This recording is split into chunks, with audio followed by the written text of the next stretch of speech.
Mazmur 132. Daud dan Sion, pilihan Tuhan. Nyanyian ziarah. Ingatlah ya Tuhan kepada Daud dan segala penderitaannya, bagaimana ia telah bersumpah kepada Tuhan, telah bernazar kepada Yang Maha Kuat dari Yakub. Sesungguhnya aku tidak akan masuk ke dalam kemah kediamanku, tidak akan berbaring di ranjang petiduranku. Sesungguhnya aku tidak akan membiarkan mataku tidur atau membiarkan kelopak mataku terlelap, sampai aku mendapat tempat untuk Tuhan, kediaman untuk Yang Maha Kuat dari Yakub. Memang kita telah mendengar tentang itu di Efrata, telah mendapatnya di padang Yaar. Mari kita pergi ke kediamannya, sujud menyembah pada tumpuan kakinya. Bangunlah ya Tuhan, dan pergilah ke tempat perhentianmu, Engkau serta tabut kekuatanmu. Biarlah imam-imammu berpakaian kebenaran, dan bersorak-sorai orang-orang yang kau kasihi. Oleh karena Daud, hamba-Mu, janganlah engkau menolak orang yang kau urapi. Tuhan telah menyatakan sumpah setia kepada Daud. Ia tidak akan memungkirinya. Seorang anak kandungmu akan kududukkan di atas tahtamu. Jika anak-anakmu berpegang pada perjanjianku dan pada peraturan-peraturanku yang kuajarkan kepada mereka, maka anak-anak mereka selama-lamanya akan duduk di atas tahtamu. Sebab Tuhan telah memilih Sion, mengingininya menjadi tempat kedudukannya. Inilah tempat perhentianku selama-lamanya. Di sini aku hendak diam, sebab aku mengingininya. Perbekalannya akan kuberkati dengan limpahnya. Orang-orangnya yang miskin akan kukenyangkan dengan roti. Imam-imamnya akan kukenakan pakaian keselamatan, dan orang-orangnya yang saleh akan bersorak-sorai dengan girang. Di sanalah aku akan menumbuhkan sebuah tanduk bagi Daud. Aku akan menyediakan sebuah pelita bagi orang yang kuurapi. Musuh-musuhnya akan kukenakan pakaian penuh malu, tetapi di atas kepalanya akan bersemarak mahkotanya. Dan datanglah kepadanya batu yang hidup itu, yang memang dibuang oleh manusia, tetapi yang dipilih dan dihormat di hadirat Allah. Dan biarlah kamu juga dipergunakan sebagai batu hidup untuk pembangunan suatu rumah rohani bagi suatu imamat kudus, untuk mempersembahkan persembahan rohani yang karena Yesus Kristus berkenan kepada Allah. Sebab ada tertulis dalam kitab suci, sesungguhnya aku meletakkan di Sion sebuah batu yang terpilih, sebuah batu penjuru yang mahal, dan siapa yang percaya kepadanya tidak akan dipermalukan. Karena itu bagi kamu yang percaya, ia mahal. Tetapi bagi mereka yang tidak percaya, batu yang telah dibuang oleh tukang-tukang bangunan telah menjadi batu penjuru, juga telah menjadi batu sentuhan dan suatu batu sandungan. Mereka tersandung padanya karena mereka tidak taat kepada firman Allah, dan untuk itu mereka juga telah disediakan. Tetapi kamulah bangsa yang terpilih, imamat yang rajani, bangsa yang kudus, umat kepunyaan Allah sendiri, supaya kamu memberitakan perbuatan-perbuatan yang besar dari Dia, yang telah memanggil kamu keluar dari kegelapan kepada terangnya yang ajaib. Kamu yang dahulu bukan umat Allah, tetapi yang sekarang telah menjadi umat-Nya, yang dahulu tidak dikasihani, tetapi yang sekarang telah beroleh belas kasihan. Peringatan untuk hidup sebagai hamba Allah. Saudara-saudaraku yang kekasih, aku menasihati kamu, supaya sebagai pendatang dan perantau, kamu menjauhkan diri dari keinginan-keinginan daging yang berjuang melawan jiwa. Milikilah cara hidup yang baik di tengah-tengah bangsa-bangsa bukan Yahudi, supaya apabila mereka memfitnah kamu sebagai orang durjana, mereka dapat melihatnya dari perbuatan-perbuatanmu yang baik, dan memuliakan Allah pada hari Ia melawat mereka. Tunduklah karena Allah kepada semua lembaga manusia, baik kepada raja sebagai pemegang kekuasaan yang tertinggi, maupun kepada wali-wali yang diutusnya untuk menghukum orang-orang yang berbuat jahat dan menghormati orang-orang yang berbuat baik.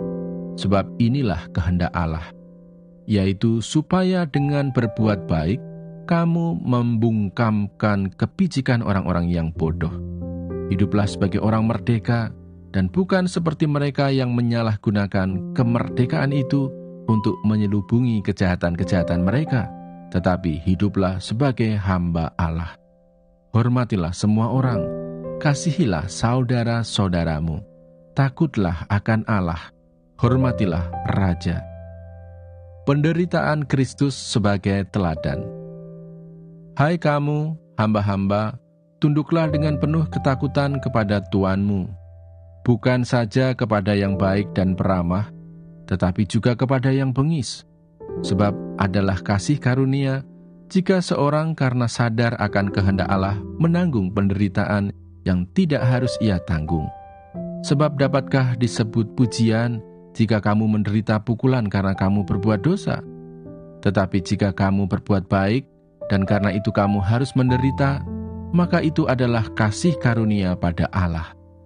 Sebab untuk itulah kamu dipanggil, karena Kristus pun telah menderita untuk kamu, dan telah meninggalkan teladan bagimu, supaya kamu mengikuti jejaknya. Ia tidak berbuat dosa, dan tipu tidak ada dalam mulutnya. Ketika ia dicaci maki, ia tidak membalas dengan mencaci maki. Ketika ia menderita, ia tidak mengancam, tetapi ia menyerahkannya kepada Dia yang menghakimi dengan adil. Ia sendiri telah memikul dosa kita di dalam tubuhnya di kayu salib, supaya kita yang telah mati terhadap dosa, hidup untuk kebenaran. Oleh bilur-bilurnya, kamu telah sembuh. Sebab dahulu kamu sesat seperti domba, tetapi sekarang kamu telah kembali kepada gembala dan pemelihara jiwamu.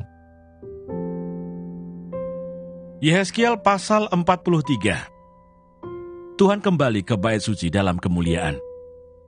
Lalu dibawanya aku ke pintu gerbang, yaitu pintu gerbang yang menghadap ke sebelah timur.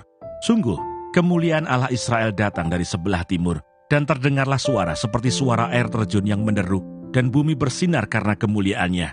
Yang kelihatan kepadaku itu adalah seperti yang kelihatan kepadaku ketika ia datang untuk memusnahkan kota itu, dan seperti yang kelihatan kepadaku di tepi sungai Kebar. Maka aku sembah sujud. Sedang kemuliaan Tuhan masuk di dalam bait suci melalui pintu gerbang yang menghadap ke sebelah timur. Roh itu mengangkat aku dan membawa aku ke pelataran dalam. Sungguh, bait suci itu penuh kemuliaan Tuhan. Lalu aku mendengar Dia berfirman kepadaku dari dalam bait suci itu. Orang yang mengukur bait suci itu berdiri di sampingku, dan ia berfirman kepadaku, "Hai anak manusia, inilah tempat tahtaku, dan inilah tempat tapak kakiku. Disinilah aku akan diam di tengah-tengah orang Israel untuk selama-lamanya, dan kaum Israel tidak lagi akan menajiskan namaku yang kudus. Baik mereka maupun raja-raja mereka, dengan persundalan mereka, atau dengan mayat raja-raja mereka yang sudah mati. Juga tidak dengan meletakkan ambang pintu mereka dekat ambang pintuku, atau mendirikan tiang-tiang pintu mereka dekat tiang-tiang pintuku, sehingga hanya dinding yang memisahkan aku dari mereka. Mereka menajiskan namaku yang kudus dengan perbuatan-perbuatan mereka yang keji. Maka dari itu aku menghabiskan mereka dalam amarahku. Sekarang mereka akan menjauhkan ketidaksetiaan mereka dan mayat raja-raja mereka daripadaku, dan aku akan diam di tengah-tengah mereka untuk selama-lamanya. Maka engkau, hai anak manusia, terangkanlah kepada kaum Israel tentang bait suci ini, agar mereka menjadi malu melihat kesalahan-kesalahan mereka, juga bagaimana bait suci itu kelihatan dan rancangannya. Dan kalau mereka merasa malu melihat segala sesuatu yang dilakukan mereka, gambarlah bait suci itu, bagian-bagiannya, pintu-pintu keluar dan pintu-pintu masuknya, dan seluruh bagannya. Beritahukanlah kepada mereka segala peraturannya dan hukumnya, dan tuliskanlah itu di hadapan mereka, agar mereka melakukan dengan setia segala hukumnya dan peraturannya. Inilah ketentuan mengenai bait suci itu. Seluruh daerah yang di puncak gunung itu adalah maha kudus. Sungguh, inilah ketentuan mengenai bait suci itu. Ukuran-ukuran mezbah dan pentahbisannya. Inilah ukuran-ukuran mezbah itu dalam hasta, yaitu hasta yang setapak tangan lebih panjang dari hasta biasa. Paritnya adalah 1 hasta dalamnya, dan 1 hasta lebarnya. Dan sekeliling parit itu ada tepi yang tingginya 1 jengkal, dan inilah tinggi mezbah itu. Dari parit yang di dalam tanah sampai jalur keliling yang terbawah adalah 2 hasta, dan lebar jalur keliling itu adalah 1 hasta. Dari jalur keliling yang terbawah sampai jalur keliling yang di atas, ada 4 hasta, dan lebar jalur keliling itu 1 hasta juga.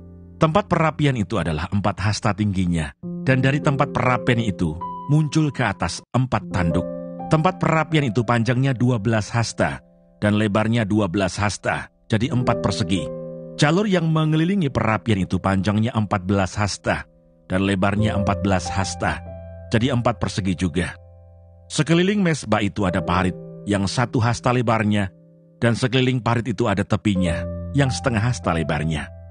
Tangga mesbah itu adalah sebelah timur. Lalu ia berfirman kepadaku, "Hai anak manusia, beginilah firman Tuhan Allah. Beginilah peraturan mengenai mesbah itu. Ketika sudah selesai dibuat dan hendak mempersembahkan korban bakaran di atasnya dan menyiramkan darah padanya, berikanlah kepada imam-imam orang Levi dari keturunan Sadok seekor lembu jantan muda untuk korban penghapus dosa, sebab merekalah yang boleh mendekat kepadaku untuk menyelenggarakan kebaktian." Demikianlah firman Tuhan Allah. Dan ambillah sedikit dari darah itu dan bubuhlah itu pada keempat tanduk mesbah itu, dan pada keempat sudut jalur keliling itu, dan pada tepinya sekeliling. Dengan demikian, engkau menyucikan mesbah itu dan mengadakan pendamaian baginya. Ambillah lembu jantan untuk korban penghapus dosa itu, dan orang harus membakarnya di tempat yang sudah ditentukan sekitar bait suci, di luar tempat kudus.